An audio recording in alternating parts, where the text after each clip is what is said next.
Hey, this is Matt Wenning at winningstrength.com, and today we are going to talk about different types of resistances.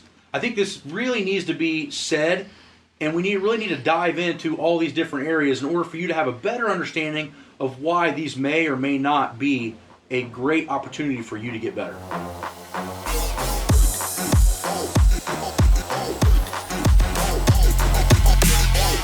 Okay. So the first thing we have is straight weight, right? It's the weight that we all use at normal gyms. They have some distinct advantages and disadvantages. Let's think about that for a second. So in straight weight, what you have is you have gravity pushing down on a particular resistance at a certain velocity or speed, making something weigh 225 or 135, right? If we take 225 up in outer space, it doesn't weigh that anymore because of gravity. So we're dealing with gravitational forces, inertia, all these other different things that are going to cause weight training or classic resistance training to have some great effects. Muscles like to use free weights because they can create inertia off of them. So let's just use the bench press for an example. If I'm bench pressing, the hardest part of that lift is going to be off the chest because I have to come down, then come up. So the weight's still wanting to go this way, and I have to reverse it that way. So for that split second off my chest, that weight is actually heavier than what's on the bar. The problem with free weights is that as they accelerate, they get lighter. So if you notice that in your normal training, you guys ever notice if you've trained for a long time, you don't ever really stick off the chest in a max effort work. You stick in the middle and in the top. My philosophy on that is because you don't get as much work in the middle and the top with free weights because it's already moving. So if you're, say, a 300-pound bencher and you're warming up with 135, let's just say for the sake of saying it's 155 pounds to move it. But as you had it moved, now it might be 120, 115 pounds. Well, if you look at volume parameters, and what you're going to find is that you've done a lot of work in the bottom and less tonnage work in the top and in the middle because of inertia. That creates a problem. Now, for most of us, if we're trying to be average strong or we're just trying to be in great shape, that's totally fine. But there's going to be a point in which the body recognizes that type of resistance and in my opinion, starts to gain less and less on using that particular type of apparatus. So the point is, can you get strong using free weights only? Obviously, the old school guys will tell you 100 years. Yes, you can. But it doesn't mean it's always the best way.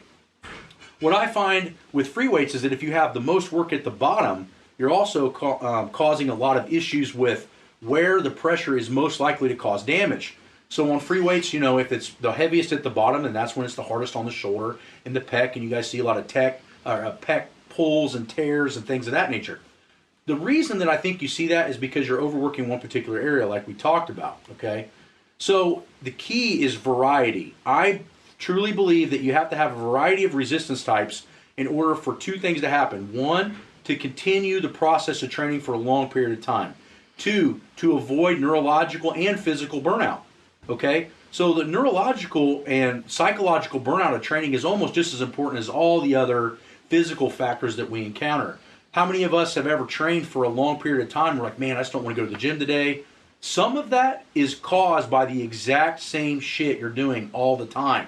So if I came in and did the exact same workout all the time, which many of us do, what you start to find is that those particular exercises are what's wearing you down because it's the same stuff for too long.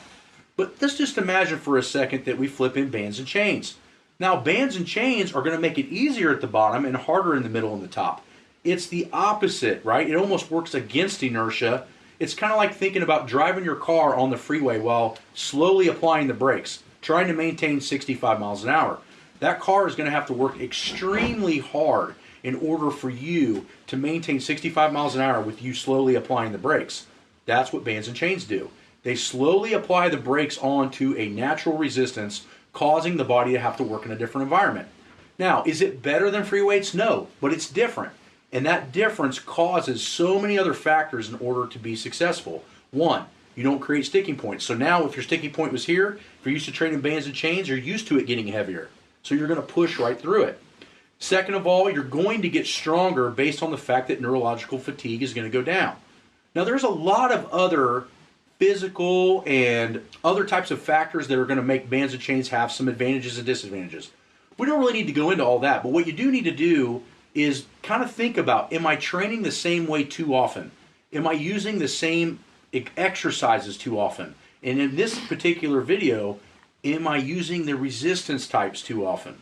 And what you find is that if you mix and match those things up with a good clarity of what your weaknesses are, where your sticking points are, and all these other factors, you're going to find that bands and chains and free weights need to be in your program, but need to be varied and mixed. I always look at it in this perspective. If I want to be a very smart man, then I don't want a small library. I want lots of books. And the first time we read a book is probably the time we're going to get the most information from that book. So the point is that if I have a library of hundreds, if not thousands of books, or in this case, exercises, what we're going to find is that the muscles are going to have to get smarter, the brain is going to stay more stimulated, the training is going to be more fun, and you're going to have a better overall long-term production of not only strength, but muscle tissue and lack of burnout. And that's really where I think bands and chains really come into play and really help out a lot. Now, we need to know a lot of how to set these things up. So if you go on winningstrength.com, we have a bands and chains manual, we have specialty bar manual, and a lot of it's covered in the powerlifting manual for you guys to really get a good grasp. It took me 30 years of training and being around some of the best in the world to understand all this. So we can't really do it in a 5 to 8 minute video on YouTube. But what I did want to do is open up your mind and open up your eyes to making sure that you guys understand, look, these things are important and you do need them in your training. But the reason people get confused is there's so many variables, right? What we get to now is once you have the base science of understanding how to work out, repetition, max effort, and dynamic effort method, the next thing becomes how much can you vary? And also vary based on your weaknesses, right? So we do a lot of exercises here at the gym with bands and chains because it's hitting structural weak points. If we do, say, a free weight bench press, so I'll give you an example. I've been cutting down my body weight for the last couple of years and really extremely the last 4 to 6 months just playing around with diet because I'm creating a diet manual and I want to feel like I have experience in that area. But getting back to my original point is I hit a 500-pound bench with a pause, I would say maybe 4 weeks ago. I felt where that weight felt the most difficult, which was in the middle and the top, and we've been training a lot of bands and chains in an educated fashion in order to hit that sticking point. So what I'm getting at is that I selected movements and exercises based on the weaknesses that I saw with the free weight. Because at the end of the day, for most of us, it's how much we bench. It's not how much do you bench with a doubled over orange band or how much do you bench with 5 chains on the bar. Those are kind of questions I would ask.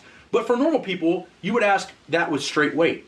So what I'm saying is that use straight weight as an assessment tool, then find where your weaknesses are, and if those weaknesses match with bands and chains, you're probably going to get more reaction from using those accommodative resistances in order for you to get better. So I hope this opened up your mind. Go on winningstrength.com, check out the manuals, and if you have some more in-depth questions, join Patreon, and we will try to get to those and make them as most understandable as we possibly can.